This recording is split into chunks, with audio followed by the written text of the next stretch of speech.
Hey guys, and welcome back to the channel. Thank you so much for taking your time out to join us today.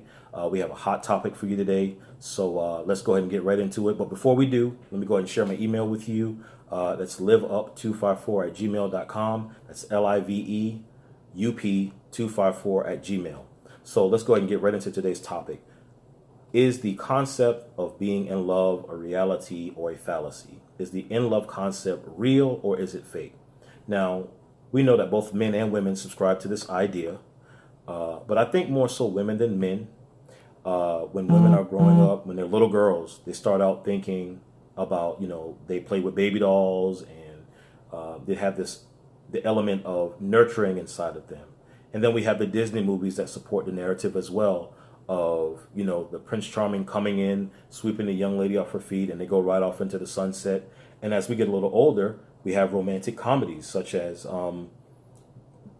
Bridesmaids or The Notebook, things like that that kind of support the narrative of being in love as well.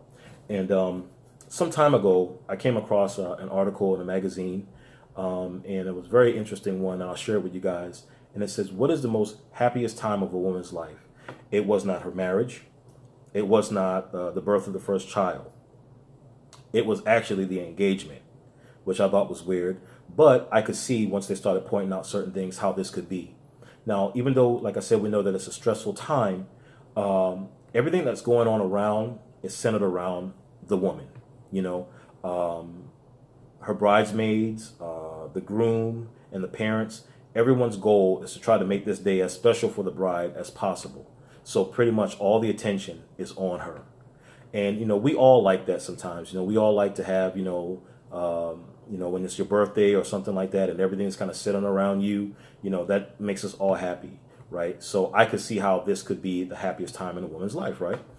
And so we go from her setting the date, it goes to, picking out the food, registering for gifts, and of course, we can't forget picking out the dress, right? So through all this process that we go through with trying to, make women happy throughout the engagement process and leading up to the wedding day, I have some interesting statistics for you guys that I want to share with you. Now, when it comes to marriage, 50% of all marriages, and of course, this is from the CDC, okay? So if you guys want to go and look up any of this information, the majority of my information comes from the CDC website. 50% of all marriages end in divorce in the U.S., 41% of all first-time marriages end in divorce, 60% of all second-time marriages end in divorce, and 73% of all third-time marriages end in divorce. In the U.S. here, we are in sixth place.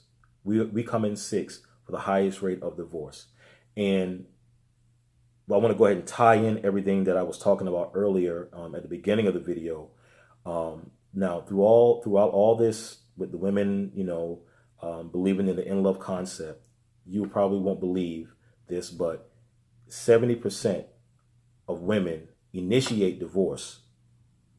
So I always found that was kind of interesting that with women, in most cases, believing in the in-love concept, they are the one who subscribe to divorce and initiate the majority of divorces that happen here in the United States of America.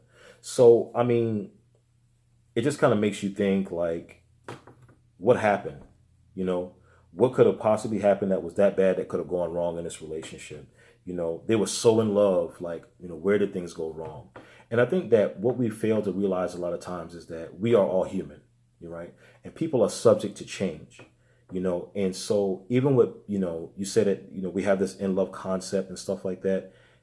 We don't always know everything about everyone. So there might be something that we all are like onions, when you start peeling back the layers and you start finding things out, sometimes you may say, well, you know what? I didn't sign up for that, or it could be something else crazier that's happened. But because we are human and we're dealing with emotions, I don't think that it's safe to say that you're going to put all of your emotions or all of your hope and trust into this one person, that they are going to be there for you forever. And I think that is a lot of times that's why it's so difficult for people to walk away from relationships. And it's a lot of times I think that's why it's difficult for people to let people go, So it's difficult for us to walk away from a situation that might be bad and volatile for us. And sometimes it's why it's difficult for us to let people just leave, because we have this in love concept. And even if it's good for us, it's almost like we're putting this other person before us. I think that we should only be in love with two people. You should be in love with the Most High. You should be in love with yourself, because those two people those two things will never let you down. You'll never let you down, and the Most High will never let you down.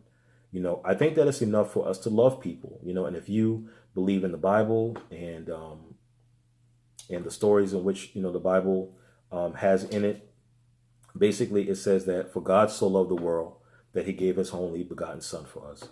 Jesus so loved us that he went on the cross and he died for us so that we may have eternal life. And if it was enough for him to die for us and enough for God to give his son for us so that we may live, why is it that we have to take things to the next level to be in love with someone? You know what I mean? It's almost like you're putting this person and giving them more than even God gave us. So I think that it's important that, we not put too much into people, because we are fickle minded, and the littlest thing can cause a distraction. And a lot of times, especially as we can see with the statistics, they don't really support the whole in love concept.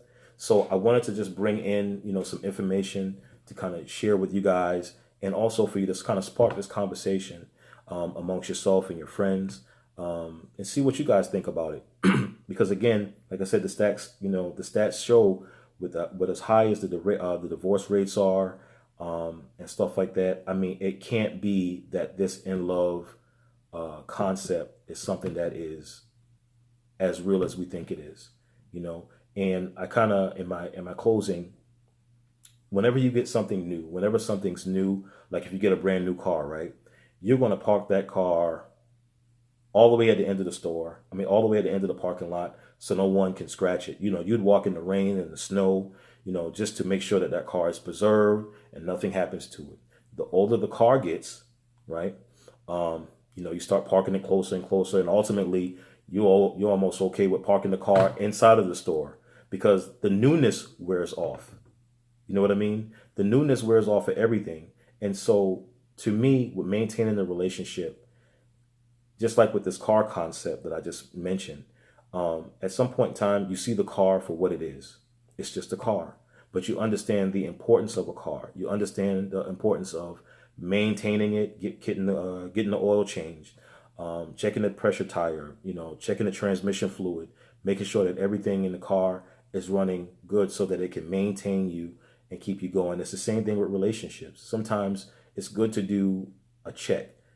Make sure that the person that you're with is, how are you feeling? Do a process check. Make sure that they're good, because the newness will wear off. And then when reality sets in, that's when real life begins. You know what I mean? So once that newness is gone and now it's just the two of us, hey, and we're looking at each other, and, we've already gone through some bad times, because a relationship is only as strong as your weakest moment, just like the chain is only as strong as its weakest link. So, but again, even with going through all this process and, going through the process of the newness and getting to know each other and stuff like that, there's still a chance that people's feelings can change. And if you're all in and they no longer want to be in this relationship with you, now you're tied into something emotionally that is very difficult for you to break free from. So I think that you should love yourself first, and I'm not saying that,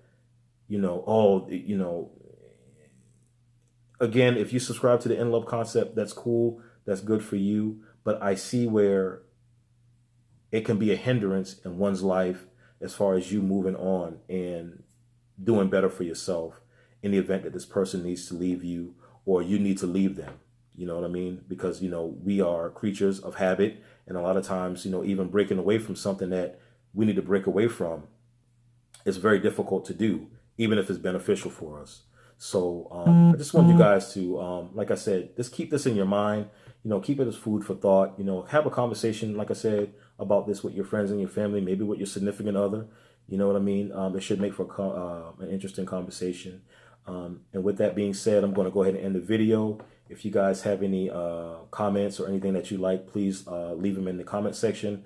Please like, share, and subscribe to the video. And we'll be bringing you guys some more content real soon. I'm trying to get a little bit better, trying to find some more time, but I am dedicated right now to maybe doing 2 videos a week. So again, if you guys have any topics that you'd like for me to talk about, again, leave them in the comment section. And again, thank you so much for taking your time out with us today. And I am the Swarthy King. And remember to live up. Live up above your circumstances. Live up above your situation. Not live above your means, but all the negative stuff that's coming into your life, always remember that you can see your way through it. Remember that you are better than you were yesterday. Let's grow. Let's make the changes.